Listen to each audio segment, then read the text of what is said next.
Ezequiel 38 advirtió: Persia, Gog y Magog marcharán contra Israel en los últimos días. Daniel profetizó sobre el príncipe de Persia como una fuerza espiritual opositora. Jeremías 49 declaró que Elam, actual Irán, sería destruido, pero luego restaurado. Todas estas profecías se están cumpliendo simultáneamente. En este momento, misiles iraníes atraviesan el cielo de Tel Aviv, mientras Israel destruye el programa nuclear persa. Más de 260 personas han muerto ya en esta guerra profética que comenzó hace 4000 años, con Ismael e Isaac. Irán moviliza a Siria, Líbano e Irak, la misma coalición del norte que vio Ezequiel. Israel reconquistó Jerusalén en 1967, cumpliendo lo dicho en Lucas 21:24 sobre el fin del tiempo de los gentiles. Los presagios se han cumplido. El valle de huesos secos se ha levantado, la piedra pesada está colocada. Ahora, sé testigo de cómo la guerra más antigua de la humanidad se convierte en el preludio del Armagedón final. Antes de entender la guerra actual entre Irán e Israel, necesitamos viajar al pasado para conocer las raíces de este conflicto que comenzó hace más de 4000 años. En la antigua ciudad de Ur, vivía un hombre llamado Abram. Su vida cambió para siempre cuando Dios le habló directamente. El libro de Génesis, capítulo 12, nos cuenta que Dios le dijo: «Vete de tu tierra y de tu parentela, y de la casa de tu padre, a la tierra que te mostraré, y haré de ti una nación grande, y te bendeciré, y engrandeceré tu nombre, y serás bendición. Bendeciré a los que te bendijeren, y a los que te maldijeren maldeciré, y serán benditas en ti todas las familias de la tierra». Esta promesa era increíble. Dios estaba llamando a Abraham para que dejara todo lo conocido y fuera a una tierra que ni siquiera conocía. Pero había algo más importante en esta promesa. Dios estaba haciendo un pacto eterno con él y sus descendientes. Abraham obedeció y partió hacia la tierra de Canaán. Cuando llegó allí, Dios le confirmó la promesa de una manera aún más específica. El mismo capítulo 12 de Génesis nos dice: «Y apareció Jehová a Abraham, y le dijo: a tu descendencia daré esta tierra». La tierra de Canaán no era solo un pedazo de terreno, era la tierra prometida, el lugar donde Dios establecería a su pueblo escogido. Esta promesa incluía los territorios que hoy conocemos como Israel, Palestina y partes de los países vecinos. Pero Abraham y su esposa Sarai tenían un gran problema: no tenían hijos. ¿Cómo podría cumplirse la promesa de una gran nación si ellos no tenían descendencia? Los años pasaban y Sarai seguía sin poder tener hijos. Fue entonces cuando Sarai tomó una decisión que cambiaría la historia para siempre. Según las costumbres de la época, una esposa estéril podía dar su sierva a su marido para que tuviera hijos a través de ella. Sarai tenía una sierva egipcia llamada Agar, y le propuso a Abraham que se uniera a ella. El capítulo 16 de Génesis nos relata lo que pasó. Y Sarai, mujer de Abraham, no le daba hijos, y ella tenía una sierva egipcia que se llamaba Agar. Dijo entonces Sarai a Abraham: «Ya ves que Jehová me ha hecho estéril. Te ruego pues que te llegues a mi sierva. Quizá tendré hijos de ella». Abraham aceptó la propuesta y Agar quedó embarazada. Pero cuando Agar se dio cuenta de que esperaba un hijo, comenzó a menospreciar a Sarai. La tensión entre las dos mujeres creció rápidamente. El mismo capítulo nos cuenta: «Y cuando vio que había concebido, miraba con desprecio a su señora. Entonces Sarai dijo a Abraham: «Mi afrenta sea sobre ti. Yo puse mi sierva en tu seno, y viéndose encinta, me mira con desprecio». Esta tensión entre Sarai y Agar fue el primer indicio de los conflictos que vendrían. No era solo una disputa entre dos mujeres, sino el comienzo de una división que afectaría a sus descendientes por milenios. El hijo de Agar nació y recibió el nombre de Ismael, Pero antes de su nacimiento, Dios ya había revelado cuál sería su destino. Cuando Agar huyó de la casa de Abraham por el maltrato de Sarai, el ángel de Jehová la encontró en el desierto. El capítulo 16 de Génesis registra las palabras proféticas del ángel, y le dijo el ángel de Jehová: «He aquí que has concebido, y darás a luz un hijo, y llamarás su nombre Ismael, porque Jehová ha oído tu aflicción, y él será hombre fiero, su mano será contra todos, y la mano de todos contra él, y delante de todos sus hermanos habitará». Esta profecía era muy clara. Ismael sería un hombre fiero. En algunas traducciones dice hombre salvaje, que viviría en conflicto constante. Su naturaleza sería combativa y tendría enfrentamientos con otros pueblos. 13 años después del nacimiento de Ismael, sucedió algo extraordinario.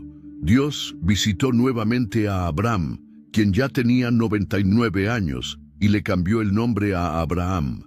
También le cambió el nombre a Sarai por Sara, y le prometió que ella tendría un hijo. La reacción de Abraham fue de incredulidad. El capítulo 17 de Génesis nos dice: «Entonces Abraham se postró sobre su rostro, y se rió, y dijo en su corazón: ¿A hombre de 100 años ha de nacer hijo? Y Sara, ya de 90 años, ha de concebir». Abraham amaba a Ismael y le pidió a Dios que lo bendijera. Dios le respondió en el mismo capítulo: «Y en cuanto a Ismael, también te he oído. He aquí que le bendeciré, y le haré fructificar y multiplicar mucho en gran manera. 12 príncipes engendrará, y le haré una nación grande. Mas yo estableceré mi pacto con Isaac, el que Sara te dará a luz por este tiempo el año que viene». Aquí vemos claramente que Dios tenía planes diferentes para los dos hijos de Abraham. Ismael sería bendecido y se convertiría en una gran nación, pero el pacto divino continuaría a través de Isaac. Al año siguiente, tal como Dios había prometido, Sara dio a luz a Isaac. Su nombre significa risa, porque tanto Abraham como Sara se habían reído cuando Dios les prometió un hijo en su vejez. El nacimiento de Isaac marcó un punto de inflexión en la familia. Ahora había 2 hijos de Abraham, pero solo uno era el heredero de la promesa divina. Esta situación creó más tensión en el hogar. Cuando Isaac fue destetado, Abraham hizo una gran fiesta, pero Sara vio algo que la molestó profundamente. El capítulo 21 de Génesis nos dice: «Y vio Sara que el hijo de Agar la egipcia, el cual había dado a luz a Abraham, se burlaba». Ismael, que ya era un adolescente, se estaba burlando del pequeño Isaac. Para Sara esto era inaceptable. Le exigió a Abraham que expulsara a Agar e Ismael de la casa. Por tanto, dijo a Abraham: «Echa a esta sierva y a su hijo, porque el hijo de esta sierva no ha de heredar con Isaac mi hijo». Abraham se angustió mucho por esta petición, pero Dios le confirmó que debía hacer lo que Sara le pedía. En el versículo 12 del mismo capítulo, Dios le dijo: «No te parezca grave a causa del muchacho y de tu sierva. En todo lo que te dijere Sara, oye su voz, porque en Isaac te será llamada descendencia». La expulsión de Agar e Ismael no fue solo una decisión familiar, sino parte del plan divino para separar las 2 líneas de descendencia que seguirían caminos muy diferentes. Después de ser expulsados de la casa de Abraham, Agar e Ismael se dirigieron al desierto. Allí, Dios cumplió su promesa de hacer de Ismael una gran nación. El capítulo 21 de Génesis nos cuenta que Dios cuidó de ellos en el desierto. Y Dios oyó la voz del muchacho, y el ángel de Dios llamó a Agar desde el cielo, y le dijo: «¿Qué tienes, Agar? No temas, porque Dios ha oído la voz del muchacho en donde está. Levántate, alza al muchacho, y sosténlo con tu mano, porque yo haré de él una nación grande». Ismael creció en el desierto y se convirtió en un experto arquero. Se casó con una mujer egipcia y tuvo 12 hijos, tal como Dios había prometido. El capítulo 25 de Génesis enumera a los 12 hijos de Ismael. Y estos son los nombres de los hijos de Ismael, nombrados en el orden de su nacimiento. El primogénito de Ismael, Nebaiot. Luego Sidar, Adbeel, Mibsam, Misma, Duma, Masa, Hadar, Tema, Getur, Nafis y Sedema. Estos son los hijos de Ismael, y estos sus nombres por sus villas y por sus campamentos, 12 príncipes por sus familias. Estos 12 príncipes se convirtieron en los fundadores de 12 tribus que se expandieron por toda la península arábiga. El mismo versículo nos dice: y habitaron desde Javila hasta Shur, que está enfrente de Egipto viniendo a Asiria, y murió en presencia de todos sus hermanos. Los descendientes de Ismael se establecieron en una vasta región que incluía partes de lo que hoy conocemos como Arabia Saudí, Jordania, Siria e Irak. Se convirtieron en pueblos nómadas que se dedicaban al comercio y la ganadería. Con el tiempo, estas tribus se multiplicaron y se convirtieron en los pueblos árabes. Mantenían su identidad como descendientes de Abraham a través de Ismael, pero siguieron un camino diferente al del pueblo de Israel, que descendía de Isaac. La profecía de que Ismael sería un hombre fiero se cumplió en su descendencia. Los pueblos árabes se caracterizaron por ser guerreros valientes que defendían fieramente su territorio y su independencia. Mientras los descendientes de Ismael se extendían por Arabia, otros pueblos importantes comenzaron a aparecer en la historia bíblica. Entre estos estaban los medos y los persas, que más tarde se convertirían en el poderoso Imperio Persa. La primera mención de los medos en la Biblia aparece en el segundo libro de Reyes, capítulo 17, versículo 6.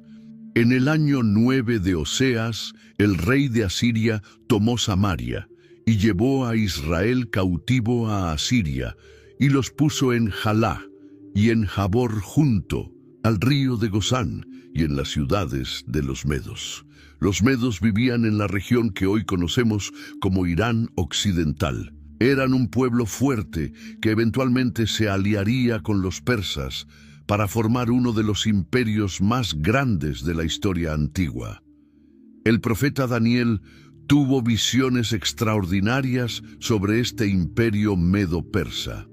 En el capítulo 8 de Daniel, el profeta vio un carnero con 2 cuernos que representaba a este imperio. Alcé los ojos y miré, y he aquí un carnero que estaba delante del río, el cual tenía 2 cuernos. Y aunque los cuernos eran altos, uno era más alto que el otro, y el más alto creció después. El ángel Gabriel le explicó a Daniel el significado de esta visión en el versículo 20. En cuanto al carnero que viste, que tenía 2 cuernos, estos son los reyes de Media y de Persia. Este imperio medo-persa jugaría un papel crucial en la historia del pueblo de Israel.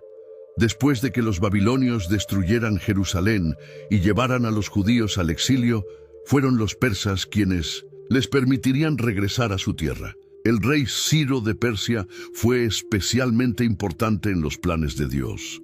El profeta Isaías, escribiendo más de 150 años antes de que Ciro naciera, lo llamó por nombre y lo describió como el ungido de Dios.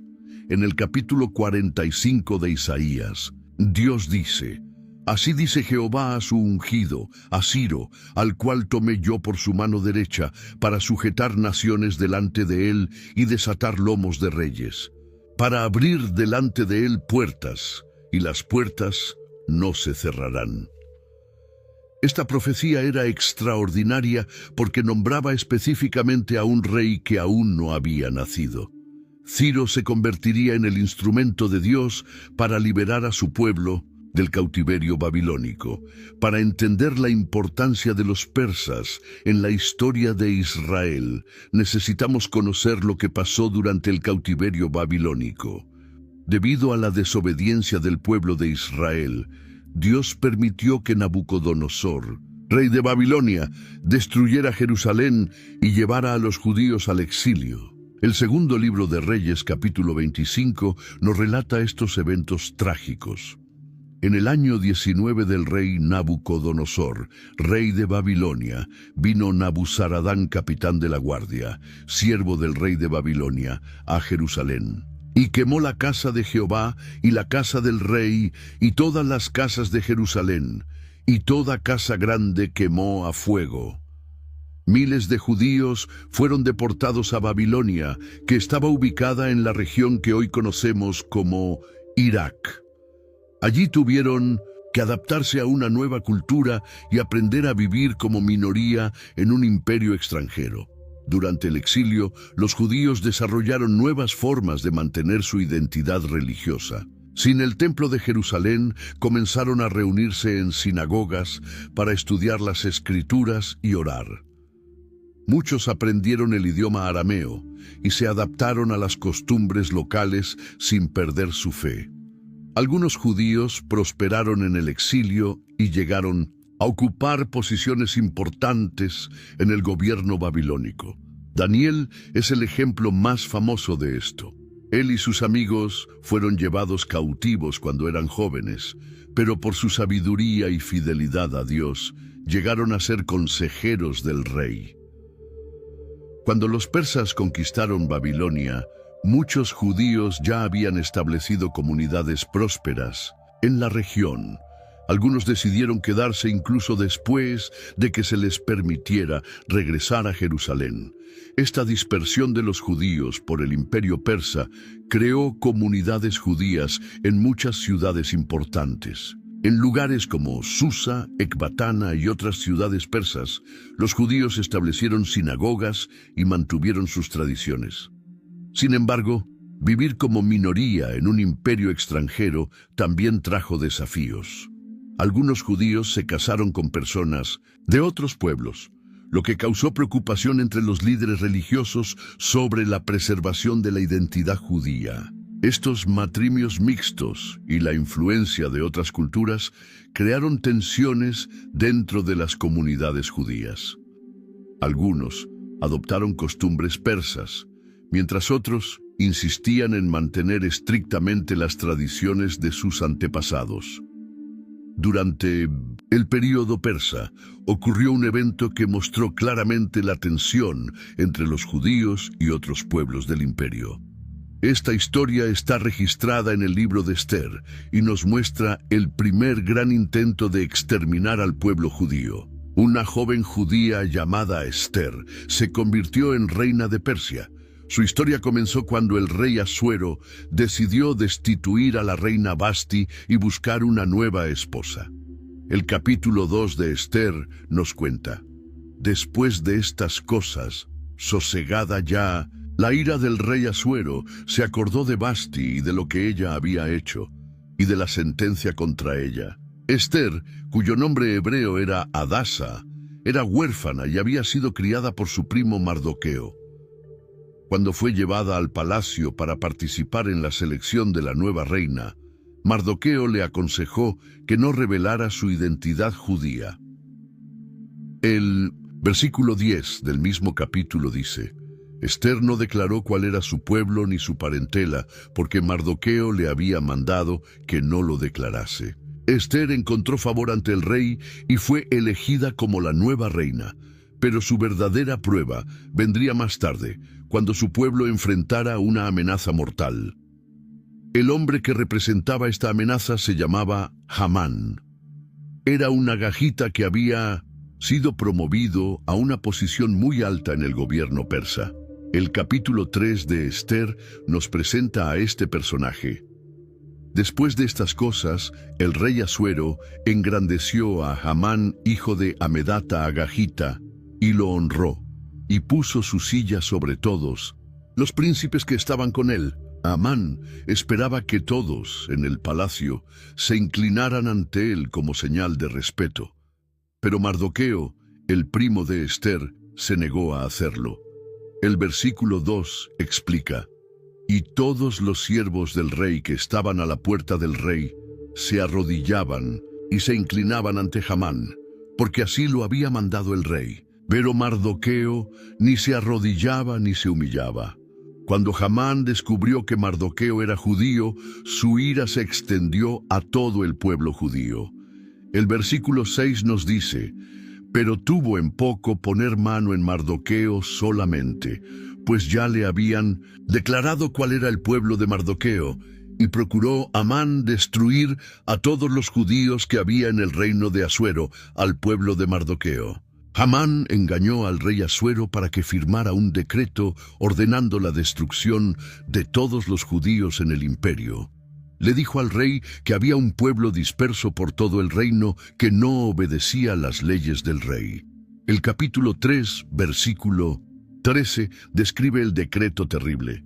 Y fueron enviadas cartas por medio de correos a todas las provincias del rey, con la orden de destruir, matar y exterminar a todos los judíos, jóvenes y ancianos, niños y mujeres, en un mismo día, en el día 13 del mes 12, que es el mes de Adar, y de apoderarse de sus bienes. Este fue el primer intento sistemático de genocidio contra el pueblo judío registrado en la historia. Amán había fijado una fecha específica para la destrucción total de los judíos en todo el imperio persa. Pero Dios tenía otros planes. Mardoqueo convenció a Ester de que revelara su identidad judía al rey y pidiera por la vida de su pueblo. Ester arriesgó su propia vida al acercarse al rey sin ser invitada, pero encontró favor ante él. La historia tuvo un giro dramático. Amán fue ejecutado en la misma horca que había preparado para Mardoqueo, y los judíos recibieron autorización para defenderse de sus enemigos. El capítulo 9 de Ester nos cuenta el resultado. Y en todas las provincias y en todas las ciudades a donde llegó el mandamiento del rey, los judíos tuvieron alegría y gozo, banquete y día de placer. Y muchos de entre los pueblos de la tierra se hacían judíos, porque el temor de los judíos había caído sobre ellos. Este evento estableció la fiesta de Purim, que los judíos celebran hasta el día de hoy para recordar cómo Dios los libró de la destrucción total. Entre todas las profecías bíblicas relacionadas con la región que hoy conocemos como Irán, una de las más específicas se encuentra en el libro de Jeremías. El profeta recibió una palabra directa de Dios sobre Elam, una región que corresponde geográficamente al Irán actual. En el capítulo 49 de Jeremías, comenzando en el versículo 34, encontramos esta profecía, palabra de Jehová que vino al profeta Jeremías acerca de Elam, en el principio del reinado de Sedequías, rey de Judá, diciendo: esta profecía es particularmente interesante porque fue dada en un momento específico de la historia, durante el reinado de Sedequías, poco antes de la destrucción de Jerusalén por los babilonios. El versículo 35 continúa con palabras muy específicas. Así ha dicho Jehová de los ejércitos: he aquí que yo quiebro el arco de Elam, lo principal de su fortaleza. En la antigüedad, Elam era famoso por sus arqueros.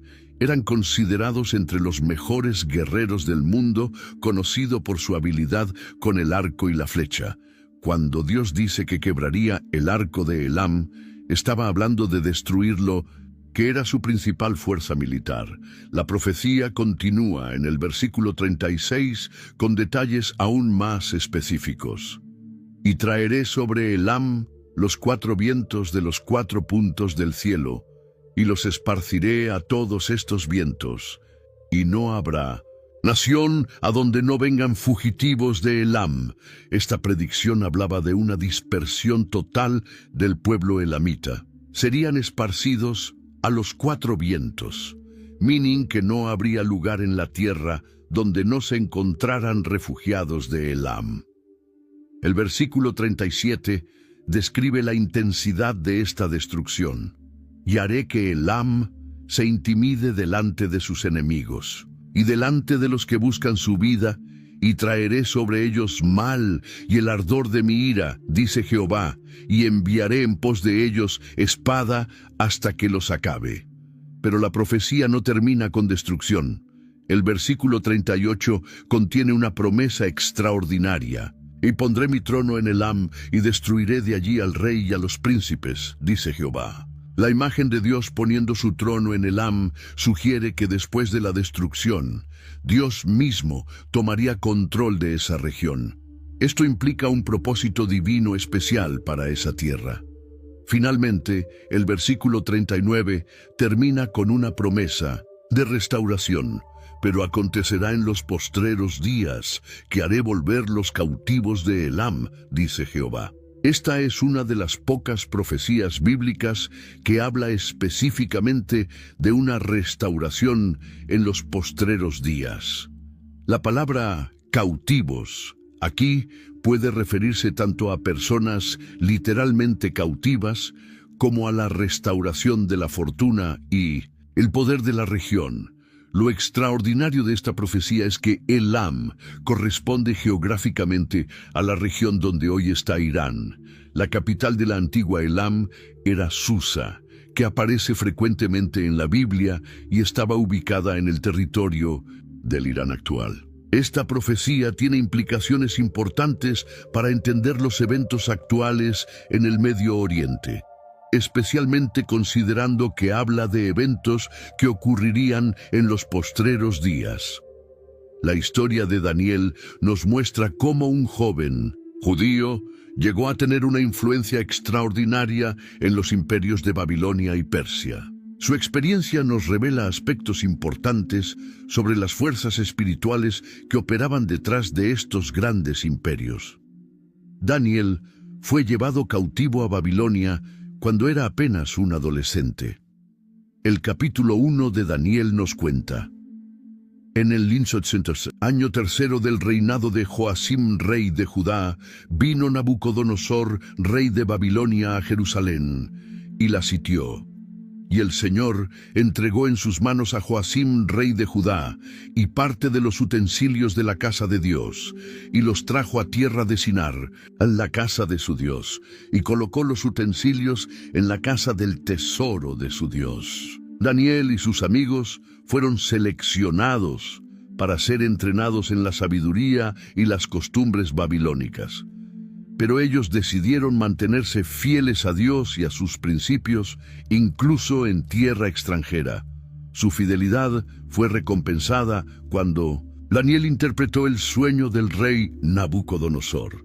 Esta interpretación lo llevó a ocupar una posición muy alta en el gobierno babilónico. Cuando los persas conquistaron Babilonia, Daniel continuó sirviendo en el nuevo imperio. Fue durante el reinado de los reyes persas que Daniel recibió algunas de sus visiones más importantes sobre el futuro. En el capítulo 8, Daniel tuvo una visión del carnero y el macho cabrío, que representaba la caída del imperio persa ante los griegos.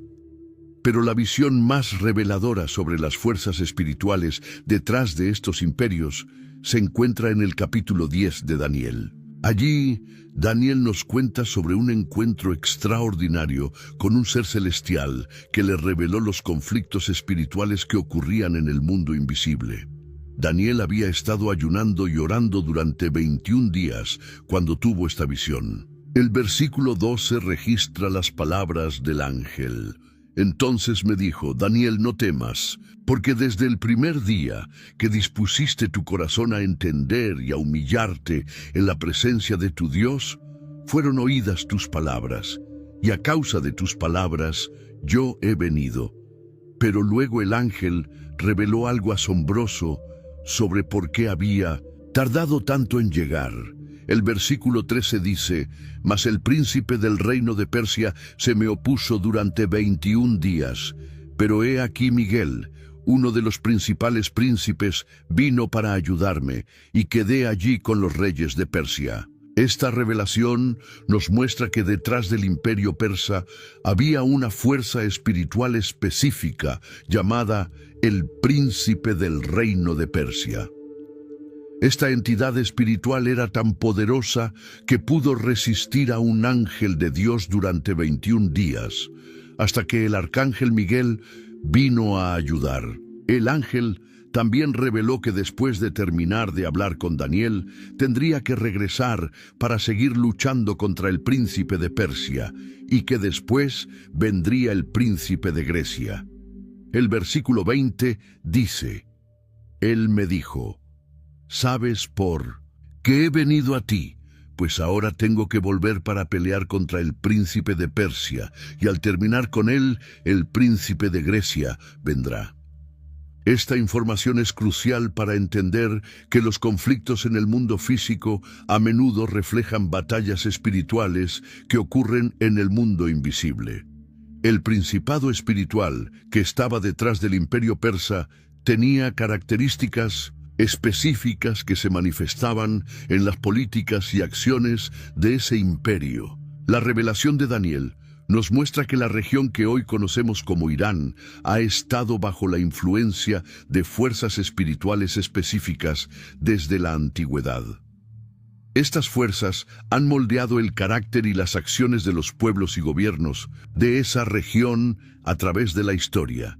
El conflicto espiritual que Daniel vio en su visión no era solo un evento del pasado, sino una revelación de los principios espirituales que continuarían operando en esa región hasta que llegara el tiempo del fin, cuando todas las fuerzas del mal serían finalmente derrotadas. Después de conocer todo el trasfondo histórico y las raíces ancestrales de este conflicto, ahora vamos a ver cómo todas esas profecías antiguas comenzaron a cumplirse en los tiempos modernos, desde 1948 hasta los eventos que están ocurriendo hoy mismo.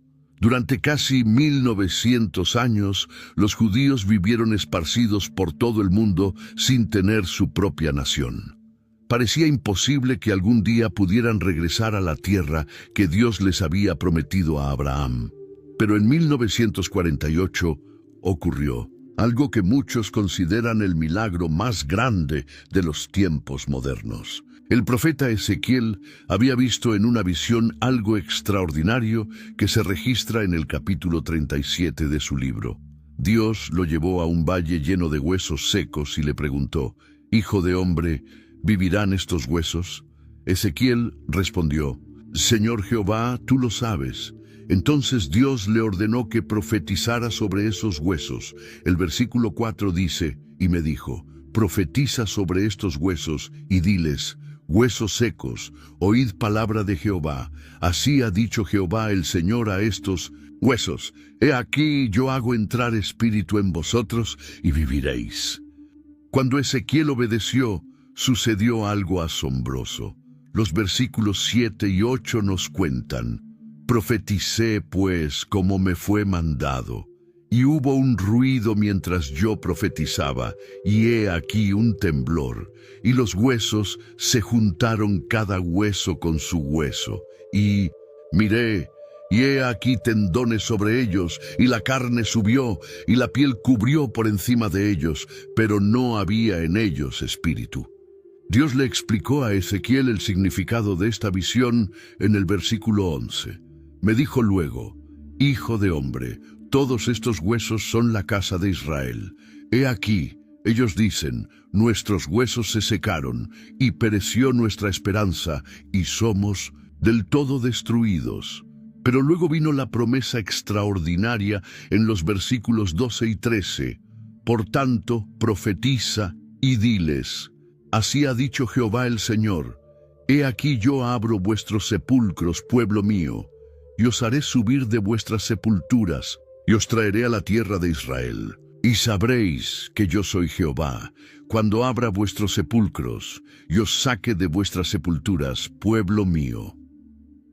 El 14 de mayo de 1948, David Ben-Gurión leyó la Declaración de Independencia de Israel en Tel Aviv.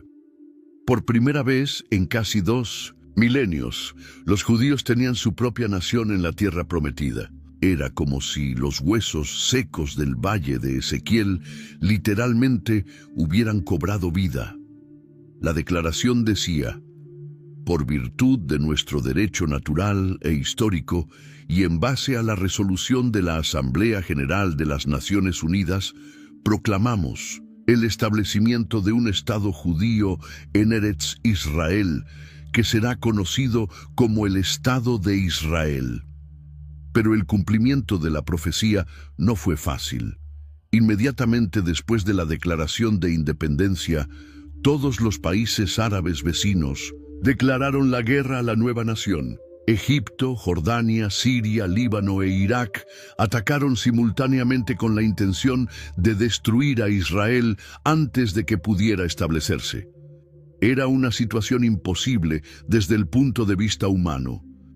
Israel tenía apenas 650.000 habitantes y muy pocas armas, mientras que los ejércitos árabes tenían millones de soldados y armamento moderno. Pero algo sobrenatural ocurrió durante esa guerra. Contra todos los pronósticos, Israel no solo sobrevivió, sino que ganó territorio. Al final de la guerra, Israel controlaba más tierra de la que le había sido asignada en el plan de partición de las Naciones Unidas. Este fue el cumplimiento literal de la profecía de Ezequiel 37, versículo 14. Y pondré mi espíritu en vosotros, y viviréis, y os haré reposar sobre vuestra tierra. Y sabréis que yo Jehová hablé, y lo hice, dice Jehová. Después de 1948, Israel enfrentó múltiples intentos de destrucción. Cada guerra parecía confirmar que las naciones estaban cumpliendo exactamente lo que las profecías habían predicho sobre los últimos días. La guerra más significativa fue la Guerra de los 6 días en 1967. En apenas 6 días, Israel derrotó a una coalición de países árabes y logró algo que cambiaría para siempre el curso de la historia profética. Reconquistó Jerusalén. Durante 1897 años, desde la destrucción del templo en el año 70 d.C., Jerusalén había estado bajo control gentil. Primero los romanos, luego los bizantinos, después los musulmanes, los cruzados, nuevamente los musulmanes, los otomanos, los británicos y finalmente los jordanos. Pero Jesús había hecho una profecía específica sobre Jerusalén, que se registra en Lucas capítulo 21, versículo 24. Y caerán a filo de espada, y serán llevados cautivos a todas las naciones, y Jerusalén será hollada por los gentiles, hasta que los tiempos de los gentiles se cumplan. El 7 de junio de 1967, las tropas israelíes llegaron al Muro de las Lamentaciones. El general Mota Gur anunció por radio: «El monte del templo está en nuestras manos». Después de casi 1900 años, Jerusalén estaba nuevamente bajo control judío. Este evento marcó el cumplimiento de la profecía de Lucas 21:24. Los tiempos de los gentiles habían llegado a su fin, al menos en lo que respecta al control de Jerusalén. Esto tenía implicaciones proféticas enormes, porque indicaba que el reloj profético de Dios había comenzado a moverse nuevamente hacia el final de los tiempos. Durante todas estas guerras, algo sobrenatural protegía a Israel. En 1973, durante la guerra de Yom Kippur, Israel estuvo a punto de ser destruido cuando Egipto y Siria lanzaron un ataque sorpresa en el día más sagrado del calendario judío. Pero nuevamente, contra todas las probabilidades, Israel logró cambiar el curso de la guerra y obtener la victoria. Los generales israelíes admitieron que hubo momentos durante esa guerra en que no podían explicar cómo habían logrado ganar ciertas batallas. Era como si una mano invisible estuviera protegiendo a la nación.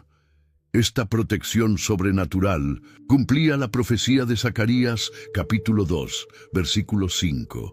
«Y yo seré para ella, dice Jehová, muro de fuego en derredor, y para gloria estaré en medio de ella». Cada intento de destruir a Israel solo resultaba en que la nación se fortaleciera más. Era exactamente lo que Dios había prometido en Isaías, capítulo 54, versículo 17. Ninguna arma forjada contra ti prosperará, y condenarás toda lengua que se levante contra ti en juicio. Esta es la herencia de los siervos de Jehová, y su salvación de mí vendrá, dijo Jehová. En 1979 ocurrió un evento que cambiaría completamente la dinámica del Medio Oriente y cumpliría profecías específicas sobre los últimos días. La antigua Persia, que había sido relativamente amigable con Israel bajo el Shah, se transformó en una teocracia islámica dedicada a la destrucción del Estado judío. Hasta 1979, Irán bajo el Shah, Mohammad Reza Pahlavi, mantenía relaciones diplomáticas con Israel. Los dos países cooperaban en asuntos de seguridad y comercio. Israel incluso ayudó a entrenar a las fuerzas de seguridad iraníes. Pero la revolución islámica, liderada por el ayatolá Ruhollah Khomeini, cambió todo esto radicalmente. Khomeini declaró a Israel como el pequeño Satán y a Estados Unidos como el gran Satán. Su régimen adoptó la destrucción de Israel como uno de sus objetivos principales. El nuevo gobierno iraní comenzó a financiar y entrenar grupos terroristas dedicados a atacar a Israel. Organizaciones como Hezbollah en Líbano y Hamás en Gaza recibieron armas, dinero y entrenamiento de Irán. Lo extraordinario de esta transformación es que cumplía exactamente las profecías bíblicas sobre Persia en los últimos días.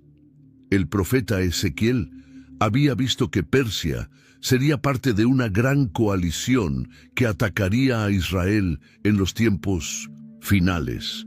En Ezequiel capítulo 38, versículos 2 y 3, Dios le dice al profeta: «Hijo de hombre, pon tu rostro contra Gog en tierra de Magog, príncipe soberano de Mesec y Tubal, y profetiza contra él y di: así ha dicho Jehová el Señor. Aquí yo estoy contra ti, oh Gog, príncipe soberano de Mesec y Tubal». Luego, en el versículo 5, Dios enumera específicamente a los aliados de esta coalición: Persia, Cus y Fut con ellos, todos ellos con escudo y yelmo. La mención específica de Persia en esta profecía es notable porque Ezequiel escribió esto siglos después de que el imperio persa había caído. Para el tiempo de Ezequiel, esa región era conocida por otros nombres. Pero el Espíritu Santo inspiró al profeta a usar específicamente el nombre Persia, que es exactamente como se conocía a Irán hasta 1935.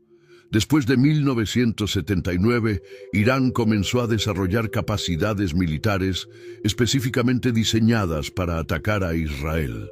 Desarrolló misiles de largo alcance, programas nucleares y estableció bases militares en Siria y Líbano, rodeando literalmente a Israel. Los líderes iraníes comenzaron a hacer declaraciones públicas sobre la destrucción de Israel, que eran casi idénticas a las declaraciones de Hamán en el libro de Esther. El expresidente iraní Mahmoud Ahmadinejad declaró públicamente que Israel debía ser borrado del mapa. Esta transformación de Persia de aliado a enemigo mortal de Israel fue predicha específicamente en las profecías bíblicas y se cumplió exactamente como estaba escrito. La profecía más detallada sobre el conflicto final entre Irán e Israel se encuentra en los capítulos 38 y 39 de Ezequiel. Esta profecía describe una invasión masiva contra Israel que ocurrirá en los postreros días. Ezequiel, capítulo 8, versículo 8, establece el tiempo de esta profecía. De aquí a muchos días serás visitado. Al cabo de años vendrás a la tierra salvada de la espada, recogida de muchos pueblos, a los montes de Israel, que siempre fueron una desolación, mas fue sacada de las naciones, y todos ellos morarán confiadamente. Esta descripción encaja perfectamente con el Israel moderno, una nación recogida de muchos pueblos que fue sacada de las naciones, después de estar desolada por muchos siglos. La profecía identifica específicamente a los atacantes. Ezequiel 38:2 menciona a Gog en tierra de Magog, príncipe soberano de Mesec y Tubal. Los estudiosos bíblicos han identificado tradicionalmente estas ubicaciones con regiones al norte de Israel. Rosh, en el versículo 2, se ha asociado históricamente con Rusia. Mesec se ha vinculado con Moscú y Tubal con Tobolsk. Esto sugiere que la coalición será liderada por una potencia del norte. Pero lo más importante para nuestro tema es que el versículo 5 menciona específicamente a Persia como parte de esta coalición atacante. No hay ambigüedad aquí. Persia es mencionada por nombre como uno de los principales aliados en este ataque contra Israel. El versículo 6 agrega Gomer y todas sus tropas, la casa de Togarma de los lados del norte y todas sus tropas, muchos pueblos contigo. Esta profecía describe un ataque masivo coordinado por múltiples naciones contra Israel.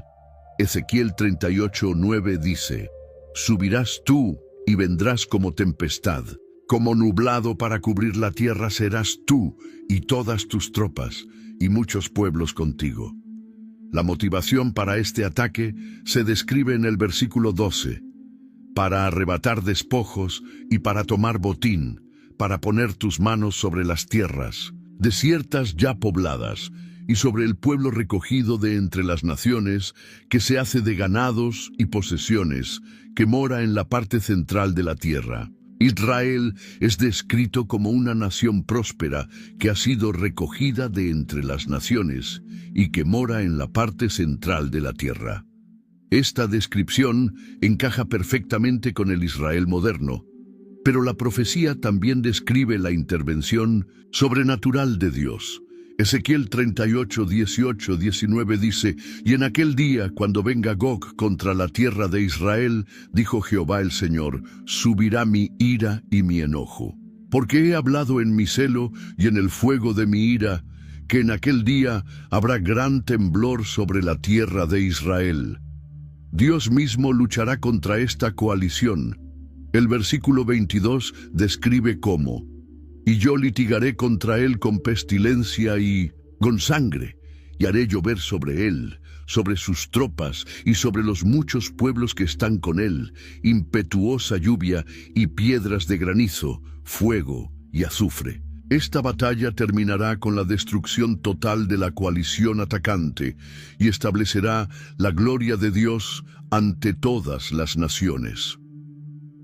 Uno de los aspectos más alarmantes del conflicto actual entre Irán e Israel es el programa nuclear iraní. Este programa representa una amenaza existencial para Israel y cumple profecías específicas sobre destrucción súbita en los últimos días. Irán ha insistido públicamente que su programa nuclear es para fines pacíficos, pero la evidencia sugiere lo contrario. El país ha desarrollado capacidades de enriquecimiento de uranio que van mucho más allá de lo necesario para la energía civil. Israel considera el programa nuclear iraní como una amenaza existencial porque los líderes iraníes han declarado repetidamente su intención de destruir el Estado judío. Si Irán obtuviera armas nucleares, tendría la capacidad de cumplir esas amenazas. Esta situación cumple profecías específicas sobre destrucción súbita en los últimos días. El profeta Daniel, en el capítulo 8, versículo 25, profetizó sobre un líder de los últimos días, y con su sagacidad hará prosperar el engaño en su mano, y en su corazón se engrandecerá, y sin aviso destruirá a muchos, y se levantará contra el príncipe de los príncipes, pero será quebrantado, aunque no por mano humana. La frase sin aviso destruirá a muchos sugiere un ataque súbito que podría coincidir con el uso de armas nucleares. Jesús también habló sobre la naturaleza súbita de la destrucción en los últimos días. En Lucas capítulo 17, versículos 26 y 27 dijo: Como fue en los días de Noé, así también será en los días del Hijo del Hombre. Comían, bebían, se casaban y se daban en casamiento hasta el día en que entró Noé en el arca y vino el diluvio y los destruyó a todos. Luego en los versículos 28 y 29 añadió: Asimismo como sucedió en los días de Lot. Comían, bebían, compraban, vendían, plantaban, edificaban. Mas el día en que Lot salió de Sodoma, llovió del cielo fuego y azufre, y los destruyó a todos. La destrucción de Sodoma y Gomorra, con fuego y azufre del cielo, es una descripción que se asemeja notablemente a una explosión nuclear. Jesús usó este ejemplo para describir cómo sería la destrucción en los últimos días. El apóstol Pablo también habló sobre destrucción súbita en Primera de Tesalonicenses, capítulo 5, versículo 3. Que cuando digan paz y seguridad, entonces vendrá sobre ellos destrucción repentina, como los dolores a la mujer encinta, y no escaparán. La carrera nuclear iraní ha creado una situación donde la destrucción súbita es una posibilidad real. Israel ha declarado que no permitirá que Irán obtenga armas nucleares, mientras que Irán continúa desarrollando su programa nuclear a pesar de las sanciones internacionales. Esta situación de punto muerto podría llevar a un conflicto que cumpla exactamente las profecías sobre destrucción súbita en los últimos días. Después de la Revolución Islámica de 1979, Irán comenzó a construir una red de aliados y grupos proxy dedicados a la destrucción de Israel. Esta red, a 1960, menudo llamada el Eje de Resistencia, cumple profecías específicas sobre una confederación de enemigos contra Israel. El Salmo 83 describe una confederación de naciones que conspiran contra Israel. Los versículos 2 al 4 dicen: Porque he aquí que rugen tus enemigos, y los que te aborrecen alzan cabeza. Contra tu pueblo han consultado astuta y secretamente, y han entrado en consejo contra tus protegidos. Han dicho: venid y destruyámoslos para que no sean nación, y no haya más memoria del nombre de Israel. Esta profecía describe exactamente lo que ha estado ocurriendo en el Medio Oriente desde 1979. Irán ha establecido una red de grupos proxy que incluye Hezbollah en Líbano. Esta organización terrorista recibe aproximadamente $700 millones anuales de Irán. Tienen más de 130.000 misiles apuntando hacia Israel desde el sur del Líbano. Hamás en Gaza. Este grupo terrorista también recibe financiamiento, armas y entrenamiento de Irán. Ha lanzado miles de cohetes contra ciudades israelíes. Milicias en Siria. Irán ha establecido bases militares en Siria y ha desplegado miles de combatientes cerca de la frontera israelí. Los Houthis en Yemen. Este grupo ha atacado barcos israelíes en el Mar Rojo y ha lanzado misiles hacia territorio israelí. Milicias en Irak. Irán controla varias milicias en Irak que han atacado bases estadounidenses e israelíes. Esta red forma un anillo de fuego alrededor de Israel, cumpliendo exactamente la profecía del Salmo 83 sobre una confederación de enemigos. El versículo 5 del Salmo 83 dice: Porque se confabulan de corazón a una, contra ti han hecho alianza. Esta descripción encaja perfectamente con la coordinación entre estos grupos iraníes proxy. La estrategia iraní ha sido rodear a Israel con fuerzas hostiles en todas sus fronteras. Esto cumple la profecía de Zacarías capítulo 12, versículo 2. He aquí yo pongo a Jerusalén por copa que hará temblar a todos los pueblos de alrededor contra Judá, en el sitio contra Jerusalén. Irán ha gastado billones de dólares en construir esta red de proxy. Su objetivo declarado es la destrucción completa del Estado de Israel, exactamente como lo predijo la profecía del Salmo 83. Una de las profecías más específicas sobre los últimos días se encuentra en Zacarías, capítulo 12, versículo 3. Y en aquel día yo pondré a Jerusalén por piedra pesada a todos los pueblos. Todos los que se la cargaren serán despedazados, bien que todas las naciones de la tierra se juntarán contra ella. Esta profecía ha tenido un cumplimiento extraordinario en los tiempos modernos. Desde 1967, cuando Israel reconquistó Jerusalén, la ciudad se ha convertido en el centro de atención mundial y la fuente de conflicto internacional. La profecía dice que Jerusalén será una piedra pesada para todos los pueblos. Esto significa que cualquier nación que trate de mover o dividir a Jerusalén sufrirá consecuencias. La historia moderna ha demostrado esto repetidamente. Cada vez que las naciones han tratado de presionar a Israel para que divida Jerusalén, han enfrentado problemas. Estados Unidos, la Unión Europea y las Naciones Unidas han gastado décadas tratando de resolver el problema de Jerusalén. Pero todos sus esfuerzos han fracasado. La segunda parte de la profecía dice que todas las naciones de la tierra se juntarán contra ella. Esto también se ha cumplido. Jerusalén es el único tema en el que prácticamente todas las naciones del mundo están de acuerdo. Quieren que Israel la divida. Las Naciones Unidas han aprobado más resoluciones condenando a Israel por Jerusalén que por cualquier otro tema. La presión internacional para dividir la ciudad es constante y viene de todas las direcciones. En 2017, el presidente Donald Trump tomó la decisión histórica de reconocer a Jerusalén como la capital de Israel y trasladar la embajada estadounidense allí.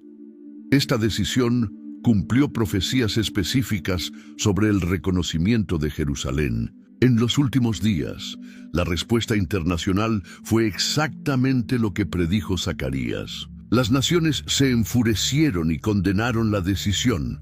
Hubo protestas en todo el mundo musulmán y amenazas de violencia, pero la profecía también habla sobre el monte del templo específicamente, este lugar donde estuvieron el primer y segundo templos judíos. Es ahora el sitio de la mezquita de Al-Aqsa y la cúpula de la roca. Los judíos religiosos creen que el tercer templo debe ser construido en este lugar exacto. Pero esto requeriría remover las estructuras musulmanas, lo que podría desencadenar una guerra mundial. La tensión sobre el monte del templo aumenta constantemente. Cualquier cambio en el status quo en este lugar sensible podría ser la chispa que encienda el conflicto final profetizado en las Escrituras. Todas las profecías que hemos estudiado apuntan hacia una batalla final llamada Armagedón, donde todas las naciones se reunirán contra Israel y el Mesías intervendrá para establecer su reino en la tierra. El libro de Apocalipsis, capítulo 16, versículo 16, nos dice: y los reunió en el lugar que en hebreo se llama Armagedón. Este nombre viene de Har Megiddo o Monte Megiddo, una ubicación real en el norte de Israel donde han ocurrido muchas batallas históricas. La profecía de Ezequiel 38-39 describe esta batalla final en detalle. Será cuando la coalición liderada por Gog ataque a Israel, pero Dios mismo intervendrá para destruir a los enemigos de su pueblo. Zacarías capítulo 14 también describe esta batalla. Los versículos 2 y 3 dicen: porque yo reuniré a todas las naciones para combatir contra Jerusalén, y la ciudad será tomada, y serán saqueadas las casas, y violadas las mujeres, y la mitad de la ciudad irá en cautiverio, mas el resto del pueblo no será cortado de la ciudad. Después saldrá Jehová y peleará con aquellas naciones como peleó en el día de la batalla. Esta profecía describe un momento cuando Jerusalén parecerá estar perdida, pero entonces el Señor mismo saldrá a pelear por su pueblo. El versículo 4 describe la segunda venida de Cristo. Y se afirmarán sus pies en aquel día sobre el monte de los olivos, que está enfrente de Jerusalén al oriente, y el monte de los olivos se partirá por en medio hacia el oriente y hacia el occidente, haciendo un valle muy grande, y la mitad del monte se apartará hacia el norte, y la otra mitad hacia el sur.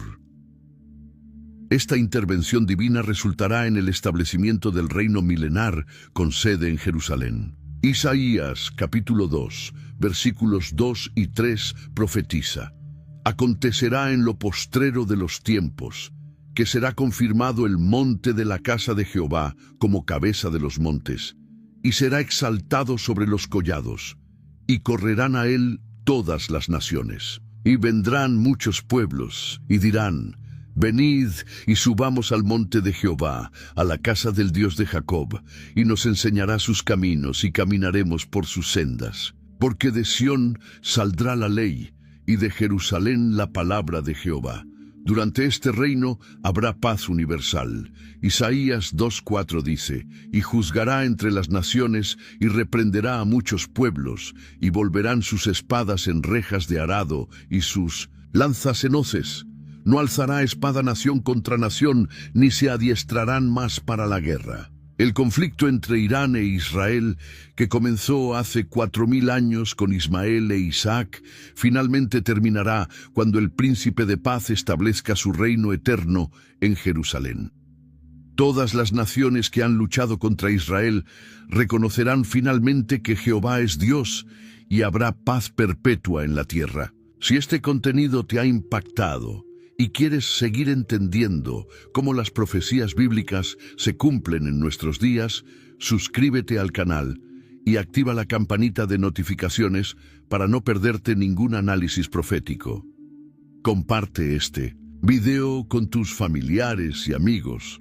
Ellos necesitan entender que estos no son eventos casuales, sino el cumplimiento exacto de la palabra de Dios. En tiempos como estos, es crucial que más personas conozcan la verdad bíblica sobre lo que está sucediendo. Déjanos en los comentarios qué profecía te impactó más y qué tema te gustaría que analicemos en el próximo vídeo. Tu participación nos ayuda a crear contenido que realmente edifique tu fe y conocimiento de las Escrituras.